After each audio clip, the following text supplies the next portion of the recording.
talk about inventory. Go ahead and select inventory and go to item finder. If you remember from our previous video, we briefly touched up on how to search for certain items.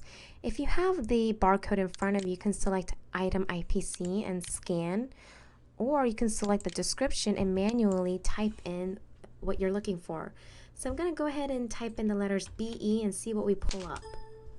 As you can see, all of these items start with the letters BE. If you want to go a step further, go back to item finder and type % before the letters BE. And what that does is it'll pull up all the items that contain the letters BE. So they don't necessarily have to start and end with it, they just have to contain those letters. Okay, going back to item finder, you can also search for items by selecting on the question mark next to the category. So view all, beer, clothes, and that will appear in your search bar. Click find and all the beer that are in stock will appear here. Okay, go back to item finder and select the time period that you want to view. I'm going to go with March 1st to March 31st and select new item list. What this means is these are the new items that were inputted during that time period.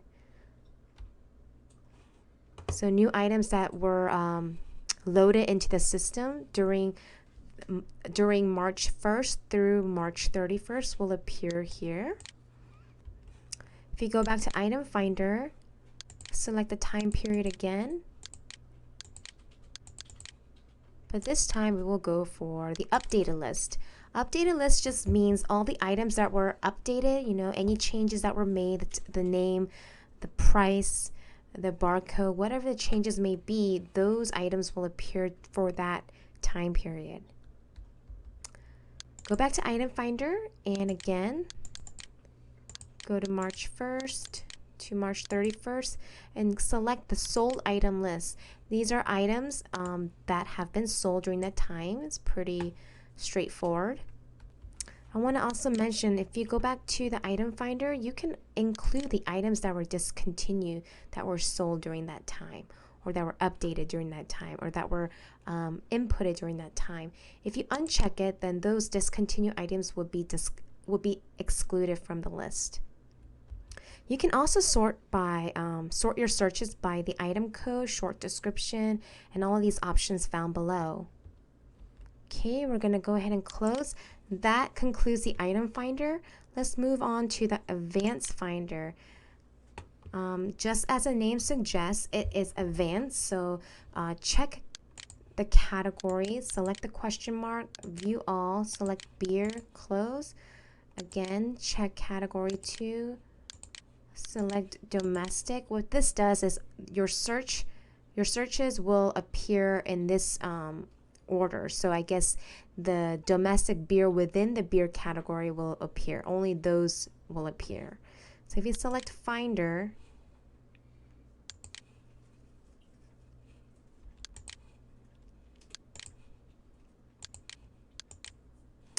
as you can see, all of the domestic beer will appear here. Okay, you can also search your advanced item finder by vendor. So let's go ahead and uncheck category 1 and 2. And I want to select Coca-Cola just because it's the main vendor. Select finder and all of the items for that vendor will appear. Okay, another cool feature that we have from Advanced Finder is you can narrow your searches by the quantity on hand. So like if it's less than 0, if it's less than or equal to 0, if the price is less than or equal to 0, you can narrow your searches by selecting these options here. Okay, so let's go with on hand equal to 0. So these are all the items that are equal to 0. So we have 0, as you can see. Okay, let's close, go back to inventory. New item will be discussed later in our videos. Let's move on to item tools. As you can see, there are various buttons here. Promotion items are items that we are currently promoting: quantity disc item, weight disc item, happy hour item, open PO, sales history, we've already discussed that, PO history, moving history. Okay, let's talk a little bit more about moving history. This, you can select the date. You have to keep in mind that moving history keeps track of the records for 3 months. So you can either select bi-weekly or monthly. Select Advanced Finder. And it'll show you all the items that were sold for the week of February 28th through March 5th and the week following that, and so on and so forth. Let's show that again. Go to moving history. Let's say I want to see bi-weekly. Okay, from March 1st.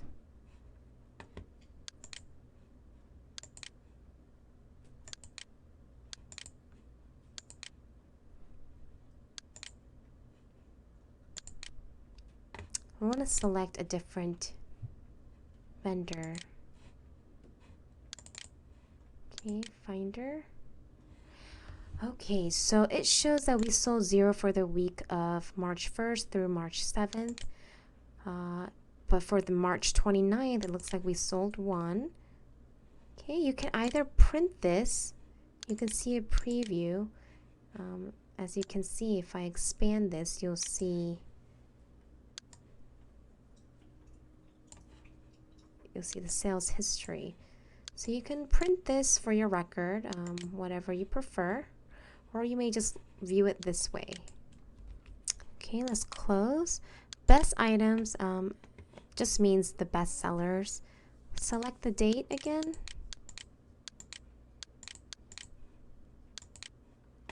And you can sort by the amount, quantity, transaction, brand. Let's go with amount.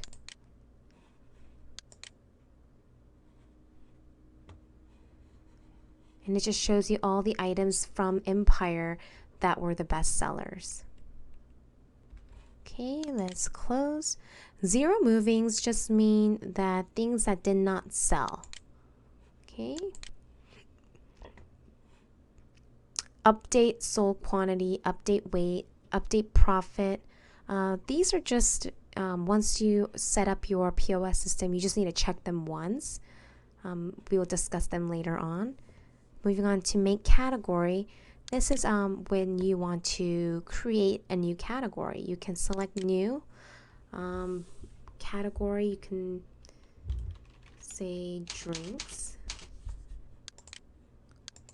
Okay, and then you load it. In category 2, category 3, category 4, these are subcategories within the category 1. Okay, let's close. You can make vendor. You can create a new vendor by selecting new, type the name, and we can say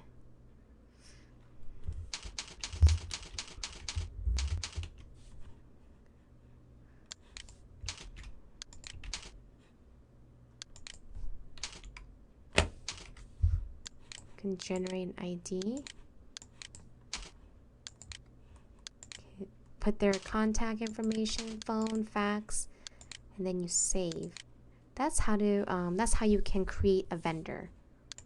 Okay, so that's that. Close.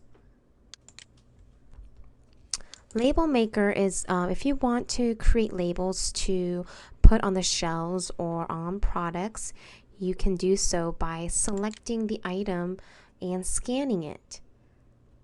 Once you scan it, you can select Zebra Printer where you can go ahead and print. If you don't have this item in front of you, you can go to View Inventory and manually select the items.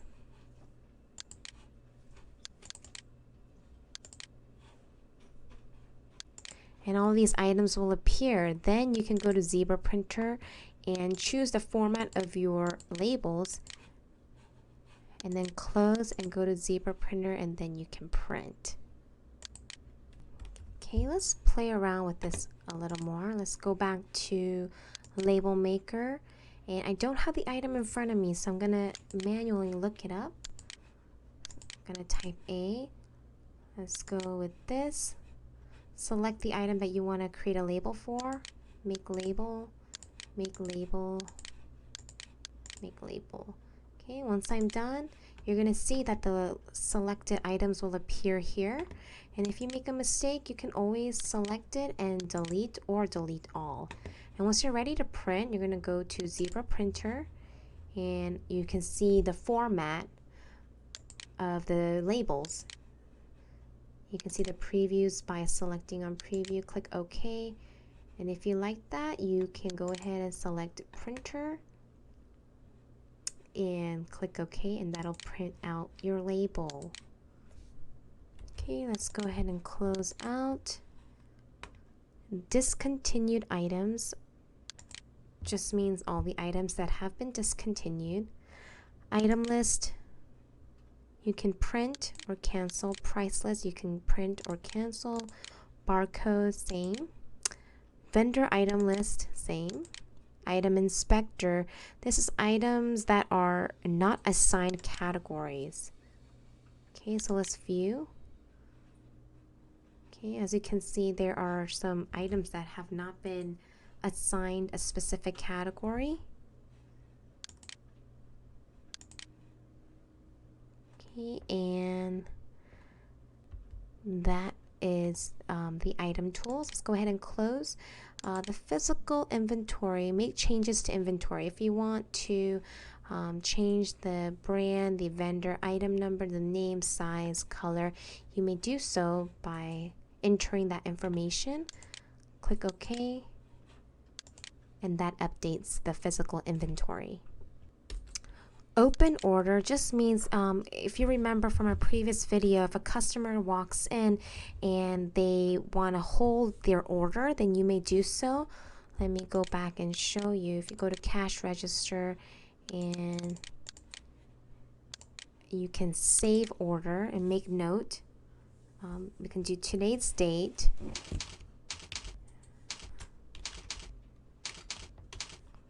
Click OK. Go back to inventory, go to open order, and you'll see that that order has appeared. Okay, so it's basically locating the orders placed on hold. And item alias is, let's say an item, their UPC item or code change, you can enter the new UPC ID and it will not affect anything. So just check, post, and close.